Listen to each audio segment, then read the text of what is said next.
انت يالا. والله ما اعرف حاجه يا باشا.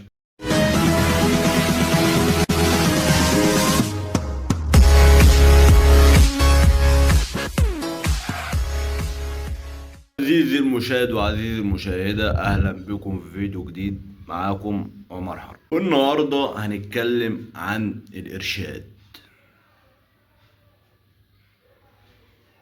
تعالى تاني بقى كده، مش قصدي الإرشاد اللي قصدك عليه.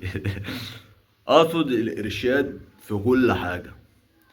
يعني إن أنت حتى لو مش مرشد ظباط وملتحم مع الجماعة دول، أنت مرشد.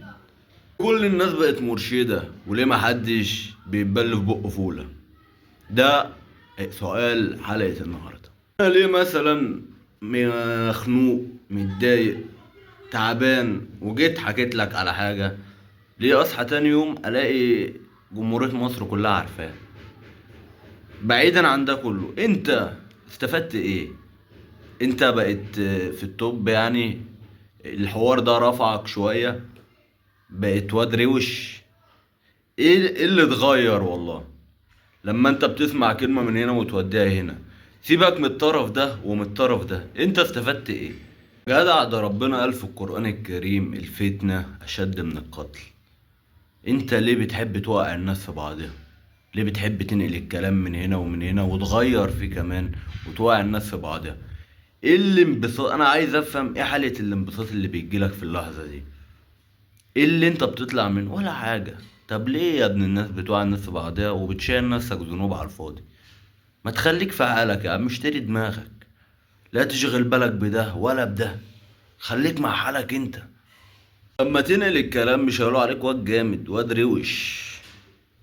انت فاهم؟ حتى بعد ما تقعوا في بعض الاتنين هيبقوا عارفين ان انت ما بتصونش سر، ما بتحافظش على كلام حد. انت واخد بالك؟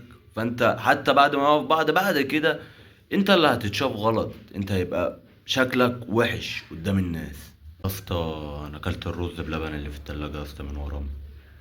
يا اسطى، ده عمر كل الرز بلبن اللي في التلاجة من ورا امي. وبعدين انت استفدت ايه برضه؟ ولا حاجة.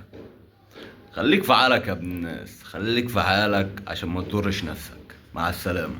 نهاية الفيديو قلب اخوك. لو عجبك الفيديو ما تنساش تعمل لايك وكومنت وتشترك في القناة عشان الجديد شديد ان شاء الله. اسكتوا تكتبوا لي في الكومنتات اعمل لكم فيديوهات عن ايه الفترة الجاية.